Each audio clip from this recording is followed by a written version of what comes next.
welcome to BrickVault. Today we are jumping back to Star Wars Episode 1 out of a ton of great vehicles that were featured in this movie. I have to say one of my favorites was definitely the Armored Assault Tank, the AAT, as one of my favorites from the entire bunch. As just shown from the intro and the build that we've got for this episode, the AAT was first used, or at least first seen used, by the Trade Federation as part of the droid army, and then it saw a ton of action in the Clone Wars, and according to the lore, it even served into later parts of the Star Wars universe. This vehicle feels very stylized in many ways. It has a lot of smooth arcing lines and nice shapes that outline the body, very much like how a sports car might work, yet its overall stature and large cannon in the front and menacing looking profile still makes it look like a really adequate military vehicle. Before I go further into the AAT, let me just say that you can find the building instructions at our web store, www.brickvault.toys.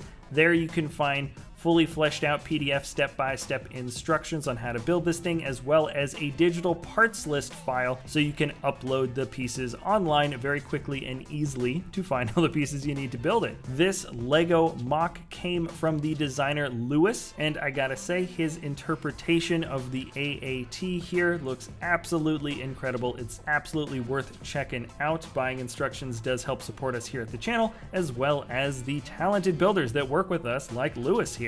Alright, jumping back into the build. First, let's get an idea of scale. How big is this thing? It does measure to perfect Minifig scale, which is awesome. So the ships you see here flashing by the screen all measure perfectly with this AAT model, and I just have to show it off next to the Naboo N1 Starfighter. They look really, really cool together, having sort of fought in not necessarily the same battle, at least their battlefields weren't really in the same place, but either way, these are by far my favorite two vehicles that came from Episode 1, hands down. Also, why not? Here it is next to some Batmobiles and our giant ghost, still under construction, or at least surgery. Now with the minifigures present, you've got a much better idea as to how big this thing is in the Lego universe. Minifigures are always a really great way to scale out a model, and this really quickly isn't the handling part of the episode, but you can move the tank around, slide it around on a smooth surface without too much resistance, so it's definitely playable in this sense. It just doesn't have any wheels on the bottom. The balance is pretty good. You can push it back a little bit, but of course if you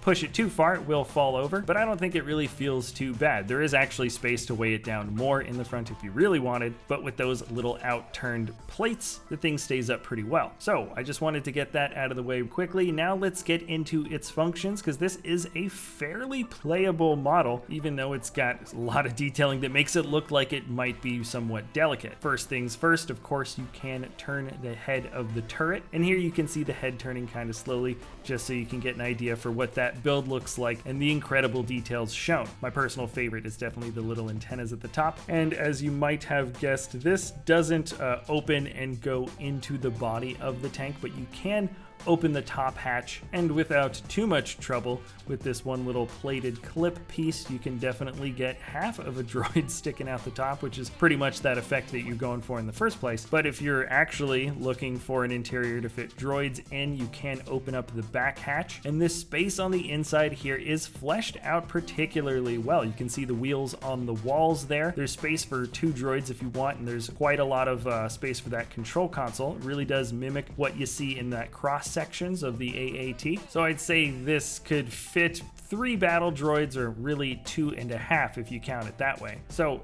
that's basically it for any of its movable, playable functions, but let's take a closer look at some of the details of the model. That's what we really care about here in the studio. And first and foremost, that center build in the middle just has a wonderful combination of arch pieces. That dish in the middle is amazing, and the studs change directions in a few places that really make the front feel nice and rounded over. And personally, I think this is where the model absolutely excels against anything else that I've seen as an AAT build. And the next biggest feature on this thing that draws the eye are the two cannons, or sets of cannons, the arms with the weapons on either side. It's a combination of binoculars and bar pieces and a harpoon gun, which absolutely gets the effect across. The arms themselves are built with bricks that are sticking out to the side, so it keeps that look nice and smooth. And then these somewhat hidden power generators and power converters in the back are probably some of the best and most clever bits of detailing. The connection point is very minimal, but fits on surprisingly well. It's still one of the weaker parts of the model, but this is where the detailing really pays off, I think.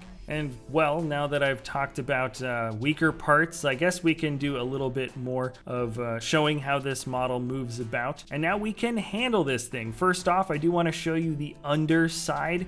This too is inspired from the incredible cross sections picture. It's pretty amazing because you can see general purpose high energy shells, armor piercing shells, as well as the energy cocooning chambers. Those are all actual parts of the AAT and represented under the bottom. Now, when it comes to the handling, obviously the dish pieces can be held onto pretty easily. They're a very solid piece. And then you gotta be a little bit careful with those arms. They are studded in with, I think, enough pieces, but at the end of the day, there are relatively thin extremities, and the guns are basically like greebling. The head, of course, is pretty solid, and from just about all areas of the build, you're not having to be too careful when moving it around. And despite its maybe one or two delicate points, I'd say this is maybe one of the easiest and most comfortable MOCs to handle that we actually have at the web store. It's just a pretty solid design. So guys, in conclusion, I gotta say this was a pretty fun model to put together. Not a lot of fat on this thing, which is basically my way of saying that the parts used in every place were very efficient and absolutely necessary in order to get all the shapes. I love that it scales with the rest of our Star Wars stuff. I know we're kind of crazy about that here in the studio, but it's awesome that it fits in the universe. And if you're thinking about getting this model, I would recommend checking out our web store. Once again, www.brickvault.toys. That's linked in the description below. And if you have any ideas about what kind of models you want to see in the future, please let us know in the comments section below. Thanks a lot for watching, everybody, and sticking around for the end of the video. If you enjoy our content, remember, like, subscribe, all that good stuff. And yeah, we'll see you next time at BrickVault.